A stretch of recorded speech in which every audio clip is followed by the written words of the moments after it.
তারা সংবিধানের সংস্কার না করে, বাংলাদেশের মানুষের ভাগ্য পরিবর্তন না করে, নিজেদের ভাগ্য পরিবর্তনের করার জন্য গতকালকে বা এর আগের দিন সংসদে গৃহীত একটি কর্মকাণ্ড করলো, যেটা সংবিধান সংস্কার সভা না করে তারা একটি সংবিধান সংশোধনী কমিটি করলো, যেটা বাংলাদেশের মানুষের সামনে একটি অন্ধকার জগৎ নেমে আসলো।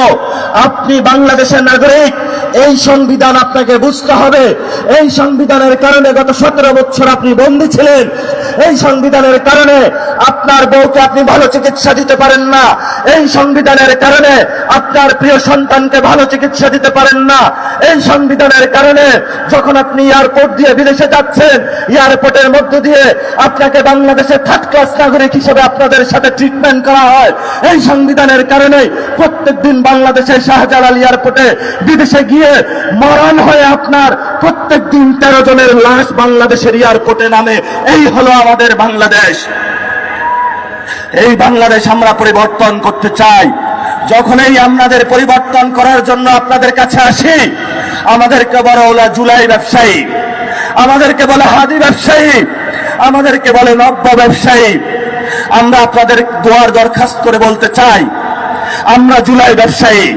জুলাইয়ের চেতনা হলো টেন্ডারবাজি বন্ধ করা, জুলাইয়ের চেতনা হলো বাংলাদেশের চাঁদাবাজি বন্ধ করা, জুলাইয়ের চেতনা হলো বাংলাদেশের সন্ত্রাস বন্ধ করা, জুলাইয়ের চেতনা হলো বিভিন্ন বাস স্ট্যান্ডে টাকা নেওয়া বন্ধ করা, জুলাইয়ের চেতনা হলো একজন গরিব দুঃখের মুখে হলো খাবার তুলে দেওয়া, জুলাইয়ের চেতনা হলো নারীদেরকে শিক্ষা ক্ষেত্রে অগ্রণী করে তোলা, জুলাইয়ের চেতনা হলো বাংলাদেশের শিক্ষা ক্ষেত্রে সংস্কার করা, জুলাইয়ের চেতনা হলো বাংলাদেশের পুলিশের সংস্কার করা, জুলাইয়ের চেতনা হলো বাংলাদেশের অর্থনৈতিক সংস্কার করা, জুলাইয়ের চেতনা হলো বাংলাদেশে ধনী বর্ণ নির্বিশেষে একটি নতুন বাংলাদেশ গড়ে তোলা। যেই বাংলাদেশের স্বপ্ন আমরা 47-এ দেখেছিলাম, যেই বাংলাদেশের স্বপ্ন আমরা 71-এ দেখেছিলাম, যেই বাংলাদেশের স্বপ্ন আমরা 24-এর এই গণ অভ্যুত্থানে দেখেছিলেন, এলাই হলো জুলাইয়ের চেতনা। যদি আমরা জুলাই ব্যবসায়ী হয়ে থাকি, আমরা 1000 জুলাই ব্যবসায়ী হব, তাহলে তোমাদের মতো টেন্ডারবাজ ব্যবসায়ী হব না আমরা। আজকের এই আন্দোলনে গত 17 বছর নারীদের উপরে নির্যাতন চালানো হয়েছে। শুধু বগুড়া শব্দ থাকার কারণে সার্টিফিকেটে, তাদের আইডেন্টিটি কার্ডে গত 17 বছরে দেখেছি বগুড়াবাসীকে কোথাও চাকরি দেওয়া হয় নাই। আমরা চাই বাংলাদেশের কেউ ফেনীর হোক, কেউ বগুড়ার হোক, কেউ গোপালগঞ্জের হোক, এই আইডেন্টিটির কারণে সে চাকরি পাবেও না, আবার তাকে অগ্রগামীও করা হবে না। এই ধরনের বৈষম্য আমরা চাই না। বগুড়ার ছেলেরা যথেষ্ট মেধাবী, তারা লেখাপড়া করে চাকরি নিতে পারে, তাদের গোপালগঞ্জের মতন কোটা বাংলাদেশে প্রয়োজন হবে না। প্রিয় বগুড়াবাসী, আপনারা হয়তো আপনাদের ইতিহাস ভুলে গিয়েছেন। এই বগুড়া একটা সময় রাজধানী ছিল, রাজধানী। এই বগুড়ার পুণ্ডনগর যখন ছিল, এই বগুড়া থেকে পুরো সাউথ এশিয়া রাজত্ব করা হয়েছে। আপনারা যারা আজকে এখানে মুখ তুলে দাঁড়িয়ে আছেন, আপনারা হলো রাজাদের বংশধর। এই রাজাদের বংশধরকে কারা আজকে এই শৃঙ্খলার বদ্ধে আবদ্ধ করেছে, এই ইতিহাস যদি আপনারা আবার নতুন করে পড়েন, তাহলে বগুড়াবাসী যদি জেগে ওঠে, তাহলে পুরো বাংলাদেশ আবার নতুন করে জেগে উঠবে ইনশাআল্লাহ। প্রিয় বগুড়াবাসী, এইখানে অনেক তরুণ যুবক একত্রিত হয়েছে, অনেক সাংবাদিক ভাইয়েরা একত্রিত হয়েছে। এই সাংবাদিক ভাইদের যে স্যালারি দেয়, এই স্যালারিতে ওনাদের হলো বাসা ভাড়াও হয় নাই। আমরা সাংবাদিক ভাইদেরকে যদি ক্ষমতায় আসি বা বর্তমান যারা সরকারে রয়েছে, আমরা বলবো তাদেরকে স্যালারি বৃদ্ধি করে দেন।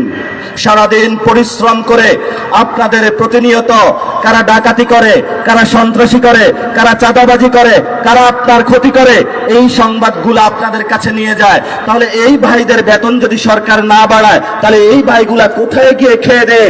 এই আপনাদের এই পরিবেশটা নিশ্চিত করবে, সেটা আমরা সরকারের কাছে প্রশ্ন রেখে গেলাম। এখানে অনেক তরুণ যুবক রয়েছেন, চোখে মুখে হতাশা। আমি অনেকজনকে জিজ্ঞেস করি যে বগুড়াবাসীর সমস্যা কি, বলল ভাই এখানে চাকরি নাই, কর্মসংস্থানের অভাব। আজিজুল হক থেকে পড়াশোনা করছে, বাবা রাতে ফোন দেয়, কিরে তোর চাকরি হয়েছে, বাবাকে লজ্জায় বলতে পারে না, কারণ তারই জায়গায় আরেকজন যে বিএনপির গুন্ডা পান্ডা, এই কোটায় তাকে হলো সরকার চাকরি দিয়ে দিয়েছে। আমরা সরকারকে বলবো, কোটার বিরুদ্ধে আন্দোলন হয়েছে, আর কোন কোটা নয়, কোটা শুধু একটাই বাংলাদেশে, যে সবচেয়ে ভালো স্টুডেন্ট, যে সবচেয়ে ভালো পরীক্ষা দিতে পারবে ওই চাকরি পারবে। এবং বাংলাদেশে এটা নিশ্চিত করার জন্য বিশেষত উত্তরবঙ্গে এগ্রো ইন্ডাস্ট্রি গড়ে তুলতে হবে, যেখানে বগুড়ার ছাওয়ালরা বগুড়ায় পড়াশোনা করবে, বগুড়ায় হলো চাকরি করবে, বগুড়ার মধ্যে তার সন্তান বউ সবাইকে নিয়ে একটু শান্তিতে বসবাস করবে। এবং বগুড়া থেকে পুরো বাংলাদেশের যে আমাদের অর্থ মন্ত্রণালয় রয়েছে, সবচেয়ে বড় অবদান বগুড়ার ছেলেরা রাখবে। এটাই আমরা বাংলাদেশে দেখতে চাই, এটাই এনসিপি এই কাজটা করতে চায়। এই এনসিপি যদি এই কাজটা করতে চায়, তাহলে বগুড়াবাসীর আমাদের সমর্থন প্রয়োজন। আমরা যখন গতকালকে এখানে আসতেছিলাম, বগুড়াতে নাকি আমরা অবাঞ্ছিত। আরে ভাই, তোমরা তো বাংলাদেশে অবাঞ্ছিত ছিলে, কেউ লন্ডনে, কেউ হলো আমেরিকায় পালিয়েছিল, এই অবাঞ্ছিতদেরকে বাংলাদেশে আমরা ধরে নিয়ে এসেছি। এখন তারাই আমাদেরকে বলছে অবাঞ্ছিত। কি নির্মম ভাগ্যের পরিহাস! যারা সংবিধান সংশোধন করে জনগণের সংস্কারকে দূরে রেখে নিজেদের ভাগ্য বদলানোর চেষ্টা করছে, আমরা তোমাদেরকে হুঁশিয়ার করে দিতে চাই, আমরা জনগণ তোমাদের ভাগ্য বদলিয়ে দিব। এমন বদলাবো, শেখ হাসিনার মতো তোমরা হলো ভারতে পালিয়ে থাকার সুযোগ পাবে না, আরো তোমাদের জনবিচ্ছিন্ন হয়ে বাংলাদেশে করুণ পরিণতি হবে ইনশাআল্লাহ। আপনারা সবাই তো, অধিকাংশ বগুড়ার মানুষ বিএনপি করে, তো ভালো কথা, বগুড়ার ছেলেরা এইচএসসি পরীক্ষা দিতে গেছে। আপনারা দেখেছেন পুরো বাংলাদেশে আজান দিচ্ছে, কেউ আজানের জবাব দিবেন। ছাত্রীও হলো পরীক্ষা দিতে গেছে, বাচ্চারা বলল আমরা একটা দিন পরে পরীক্ষা দিতে চাই। এই যে শিক্ষামন্ত্রী, যার মধ্যে নতুন করে আবার ফেসিজম আবির্ভূত হয়েছে, সে বলে উঠল না, শিক্ষার্থীদের কথা শোনা যাবে না। শিক্ষার্থীরা যে কোনো মন্ত্রীর একদিনে সানডে মানডে কুল্লে খালাস করে দিতে পারে, এটা বাংলাদেশের শিক্ষার্থীরা। এদের সাথে কোনো মন্ত্রী আপনারা পাঙ্গা নেবেন না। যারা এই বাংলাদেশের শিক্ষার্থীদের সাথে পাঙ্গা নিয়েছে, তাদের পরিণতি হয়তো দিল্লি হয়েছে, আর যারা ভবিষ্যতে নেবে তাদের পরিণতি কি হবে সেই ঘোষণা আমরা নিশ্চয়তা দিতে পারি না। এত বাজে পরিণতি হবে সেটার আমরা ঘোষণা নিশ্চয়তা দিতে পারি না। অনেক হয়েছে, একজন অর্থমন্ত্রী দিয়েছে, সে হলো সবচেয়ে বাজে একটা লোককে হলো বাংলাদেশ ব্যাংকের গভর্নর বানিয়েছে। আপনাদের এখানে অনেক ইসলামী ব্যাংকের টাকা আছে, টাকা তুলতে যান লিমিট শেষ, যেই ব্যাংকে যান লিমিট শেষ। একজন ত্রাণ মন্ত্রী হয়েছে, গত এই যে দক্ষিণবঙ্গে বন্যা হয়েছে, 51 জন নাগরিক মারা গিয়েছেন, 1,20,000 গরু পানির নিচে ডুবে গিয়েছে, গবাদি পশু। কিন্তু ত্রাণ মন্ত্রীর চেহারা মাশাআল্লাহ একবারও আমরা দক্ষিণবঙ্গে দেখতে পাইলাম না। আরেকজন আছে আপনাদেরই প্রিয় ব্যক্তিত্ব, সালাউদ্দিন, যার এমন ভাবখানা, এমন অহংকার, যেই অহংকার হলো ফেরাউন নমরুদের চেয়ে বেশি তার অহংকারের মাত্রা বেড়ে গিয়েছে। এই ফেরাউন নমরুদদেরকে শায়েস্তা করার জন্য বগুড়াবাসী 2024-এর জুলাইয়ে যেইভাবে রাস্তায় জেগে উঠেছিল, রাজপথ প্রকম্পিত করেছিল, এই সব নমরুদ ফেরাউনদেরকে সাইজ করার জন্য নতুন করে আবার এই বগুড়াবাসী জেগে উঠে প্রস্তুত আছে তো?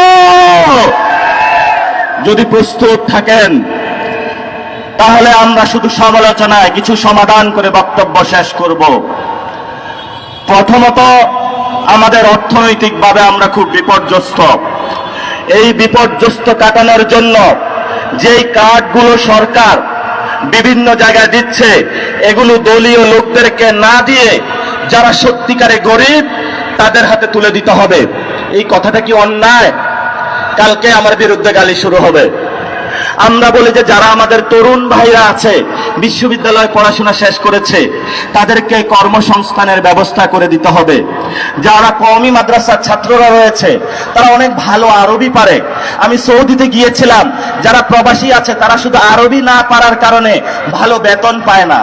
এই কওমি ভাইয়েরা যদি সৌদি আরবে যায়, বাহরাইনে যায়, কাতারে যায়, তারা সবচেয়ে সুন্দর তেলাওয়াত পারে, সবচেয়ে সুন্দর আরবি পারে। এটা বাংলাদেশের রেমিটেন্সকে আরো ডাবল করে দিবে। এটা তো কোনো ব্যাপক কোনো রাষ্ট্রযন্ত্রের কাজ না, এটা তো একদিনের একটা ঘোষণা আর একটা সাইনে কাজ হয়ে যায়। তাহলে সরকার নেয় না কেন? সরকার নেয় না কেন? এটার প্রশ্নটার উত্তর হলো, নেপাল থেকে কেউ যদি সৌদিতে যায়, বাংলাদেশ থেকে লাগে 5 থেকে 6 লাখ টাকা, কারো 10 লাখ টাকা লাগে, আর নেপাল থেকে গেলে 1 লাখ টাকা লাগে।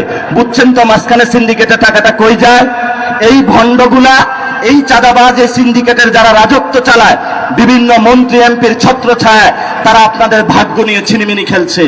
যারা আপনাদের ভাগ্য নিয়ে ছিনিমিনি খেলছে, এদেরকে টেনে হেঁচড়ে বাংলাদেশের রাস্তায় নামিয়ে তারপরে এদেরকে ভবিষ্যতে সাইজ করতে হবে। আমাদের ভাগ্য নিয়ে আর ছিনিমেনা খেলা আমরা কাউকে করতে দিব না।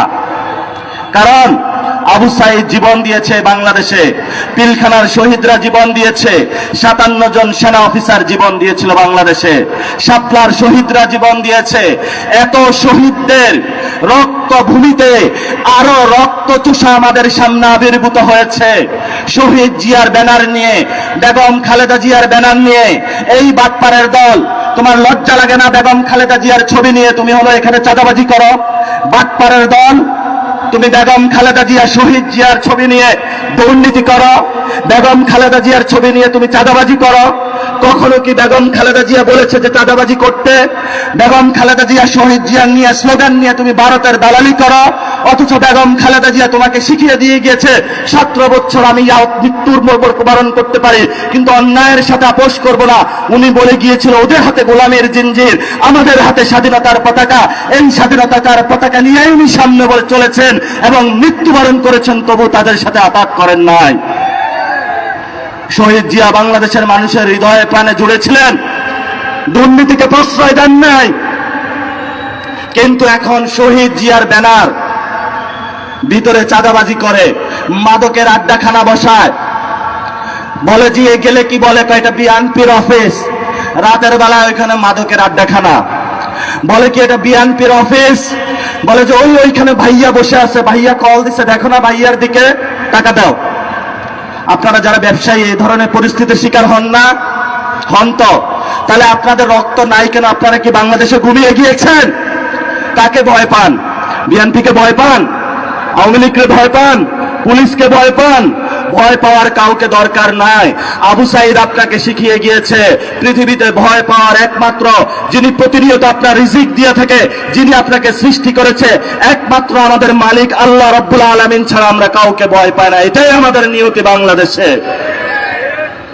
ভারত রাষ্ট্র অনেক চেষ্টা করতেছে বাংলাদেশে একটা গন্ডগোল পাকানোর জন্য। সীমান্তে অনেক মানুষকে তারা সমাবেশ করেছে বাংলাদেশকে ঠেলে পাঠানোর জন্য।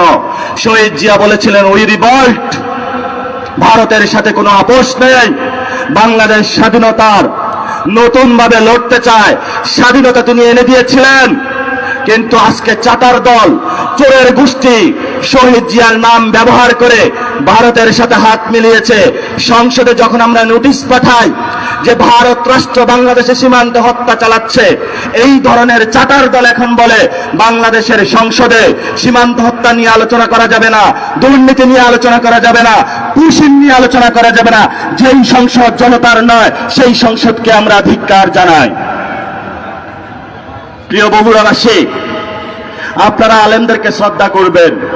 যেই মা বোনদের থেকে আমাদের জন্ম হয়েছে, তাদের কথাগুলো আপনারা শুনবেন। এই গণঅভ্যুত্থানে তারা নেতৃত্ব দিয়েছিল। আপনি যখন সারাদিন টই টই করে ঘুরে বেড়ান, আপনার সন্তানকে পই পই তিলে তিলে করে সেই মা কিন্তু বড় করে। আপনি যখন ছোট ছিলেন, প্রত্যেকটা সেকেন্ড আপনাকে দেখে শুনে যে রেখেছে, সেই মা বোনদেরকে